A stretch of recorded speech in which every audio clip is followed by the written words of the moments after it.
NFL franchises are flush with cash no matter how bad they are.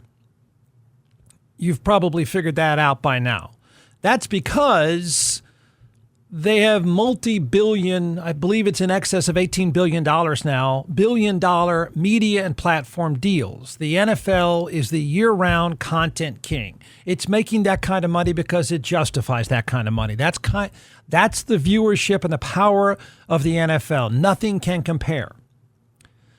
But you know this, that just because franchises are at, in terms of values, are at an all-time high, franchises in the NFL are flush with cash more than ever before, and there's no sign of it slowing down. It's not. It doesn't mean they're always any good. Value and cash does not equate to championships. That's plainly obvious. The most valuable franchise in the NFL is also the most valuable franchise in the world.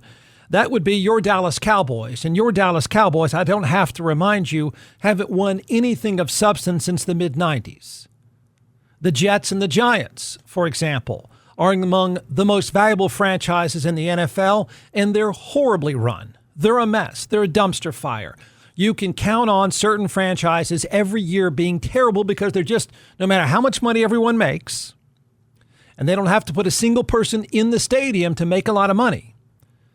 But just because you're flush with cash doesn't mean you know what you're doing. It doesn't mean you're going to win. It doesn't work that way. So the takeaway is value doesn't automatically correlate to success. Austin, I'm going to bring this full circle. Austin is starting to look like a lot of other cities with professional franchises. You can't win. Are you sure the formula is not starting to apply locally? And I know it's not comfortable, as in Austin's only professional franchise. Before you scream at me and say, are you about to nerd out about soccer? No, I'm not. I'm only allowed, 120 seconds to nerd out about soccer? No. I mean, I'm going to do something that's all financial and partly political. And although we can't say for sure, the body of work doesn't say, well, your local team is not good enough, but your local team is not good enough. Austin was, pre-2018, the largest city, the largest market without a professional sports franchise. The reason, one of the biggest reasons for that, was that taxpayers in Austin, by the way, this is a badge of honor.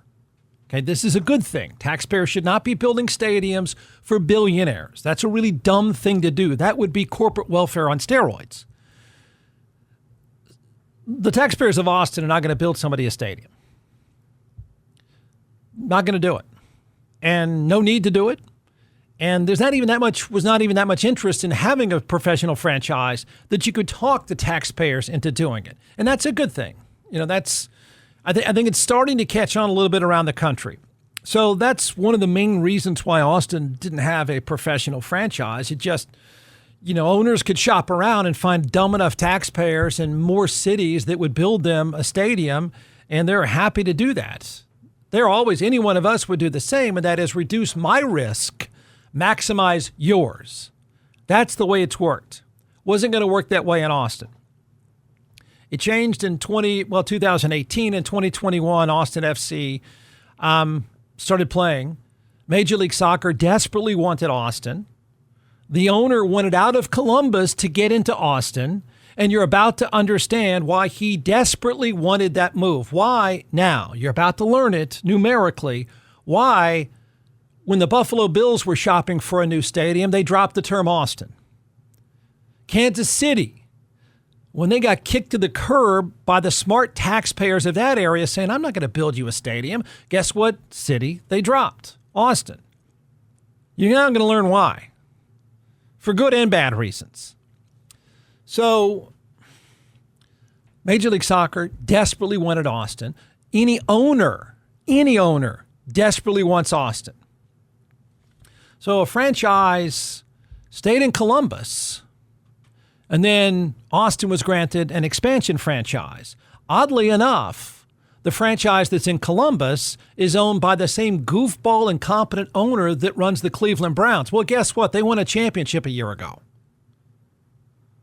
So now I'm taking my 120 seconds of soccer talk that I'm allowed 3 days a week, and I'm extending it for a reason that's not really about nerdy soccer talk. This is an amazing and disappointing story for a few reasons. First, you can fully now appreciate the economics and the economic power of Austin.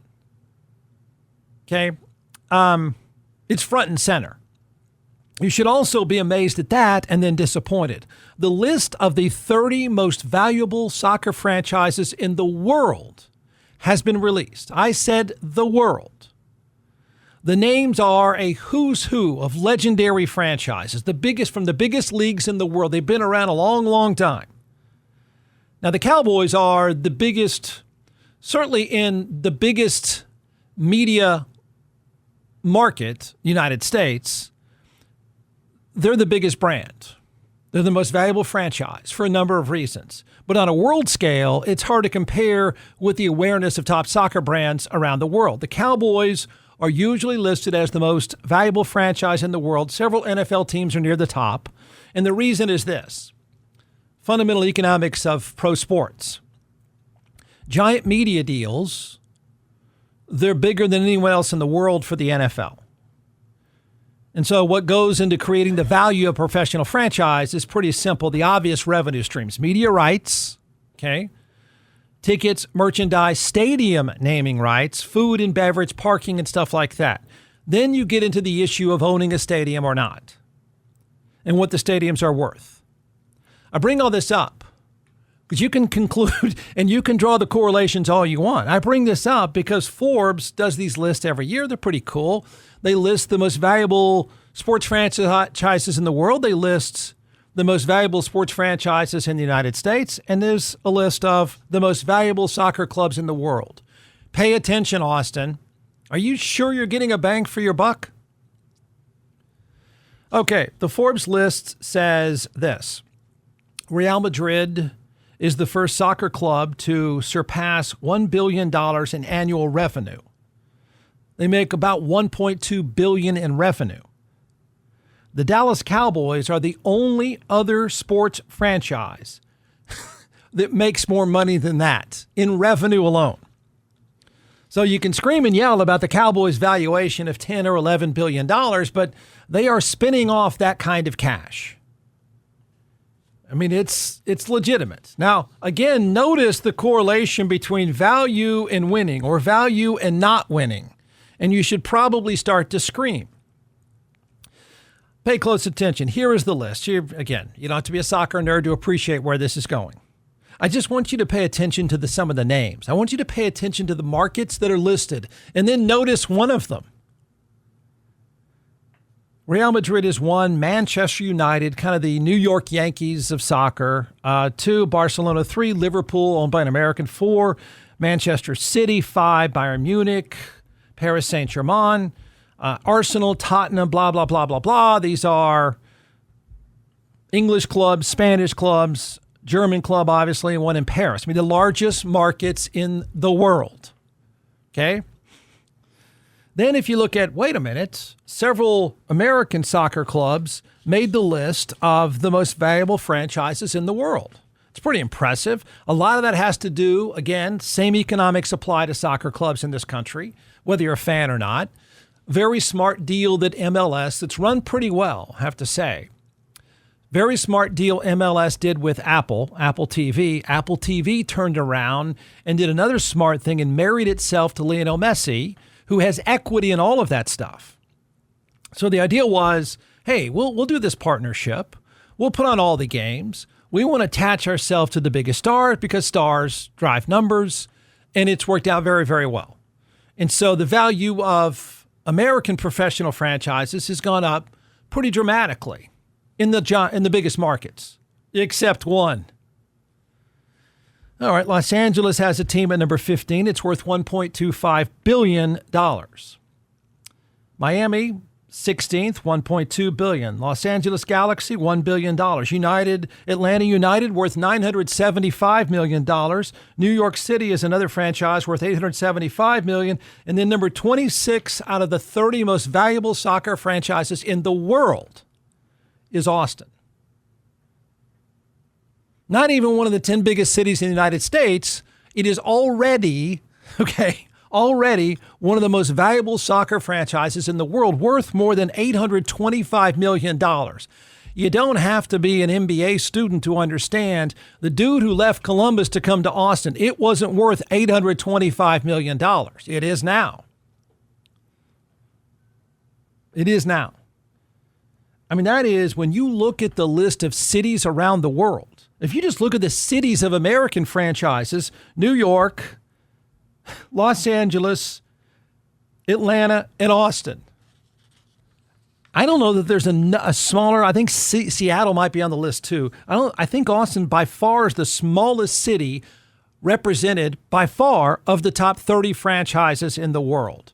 What am I getting at here? It's worth a heck of a lot of money for a number of reasons, and they're not very good. Now, no one would compare the startup history of Austin FC to the Dallas Cowboys, except somebody might say, man, where's the bang for your buck here? But remember what I said.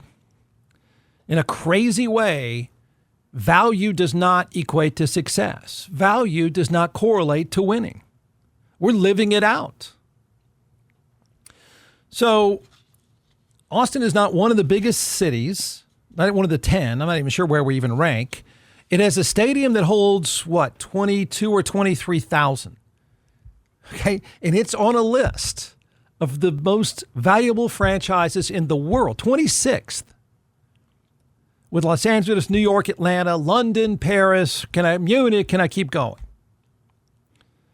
Forbes says the Austin FC is worth more than $825 million. The owner bought the land, I believe, for $1 near the domain. So why are they so valuable? Then you should get frustrated. Isn't that not incredible?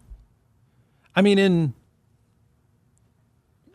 you kicked off in 2021 and you're already worth $825 million on a list of the most valuable franchises in the world, and they couldn't stay within 8 goals of the top 30 teams in the world. I'm being generous. It might be 10 or 12. So why would they be worth so much? Well, go to a game. You'll find out. Now, I'm not saying you're going to get a quality product. You might be watching some paint dry, but you'll notice pretty quickly, man, it's a lot of people spending a lot of money. So all the tickets are sold, even though you'll see green seats. The luxury suites are likely sold, even though you won't see those necessarily always full. The jerseys sell like crazy. The merch sells like crazy. Take a look sometime. Watch a bunch of kids get off a school bus and see how many of those shirts you see. You'll start to appreciate it pretty quickly. It is the experience itself they have mastered. They've mastered the experience. There's a great vibe. It is a cool stadium. It is easy to get to. It's pretty easy to get in and out. The stuff is cool. The drinks are cold. And money is flying around that place like crazy. And they can't win. I'm not calling them the Cleveland Browns. But for all that money and all that value, they're not very good again. I don't know what the tipping point is. Maybe it doesn't exist. But here you got a franchise that in just 4 years, is worth $825 million. And just take a look at this past weekend. Austin does what it does far too often. It doesn't score. Like, you would think, and I knew that most people knew this would do well. This is why owners want to come here. There's money flying around, entertainment dollars flying around like giant markets. And somebody said 5 years ago, you'd be on a list of the 30 most valuable franchises in the world. Somebody would have laughed out loud. So you got franchises worth almost $1 billion, will probably be worth $1 billion within a couple of years. They lost over the weekend 2-0, not to nerd out on soccer talk, but that's 0 again, as in they don't score again. They are last in their league in scoring. They are one of the most valuable franchises and last in the league in scoring. You know why they're last in the league in scoring? Because they're next to last or last, one of the most valuable franchises in shots on goal. You don't have to be a soccer nerd to figure out if you can't shoot it towards the goal, it probably never goes in. That's also a franchise worth $825 million. If you just want to be amazed at the economics of the story, you can be amazed at the economics of the story. Just look at that list of cities around the world and go, wait a minute, a startup franchise in Austin is there? And then if you want to be slightly miffed and say, well, they must be winning a lot. Not even close. Not true. Not true. The value of the product is not very good. And that's a shame because the vibe is really cool and people really want it. But obviously you're going to spend the money and obviously you're going to go no matter what the product looks like. That's amazing. I mean, that is... Now you know why. Now you would know why Major League Baseball would say, get me there in a hurry. Now you would know why. I would bet money the San Antonio Spurs would come down I-35 right past the Snake Farm as fast as they could if the people of San Antonio didn't build them arenas. Now you know why everyone would like to come. And what's disappointing for Austin, for us, is apparently you don't have to give us a very good product.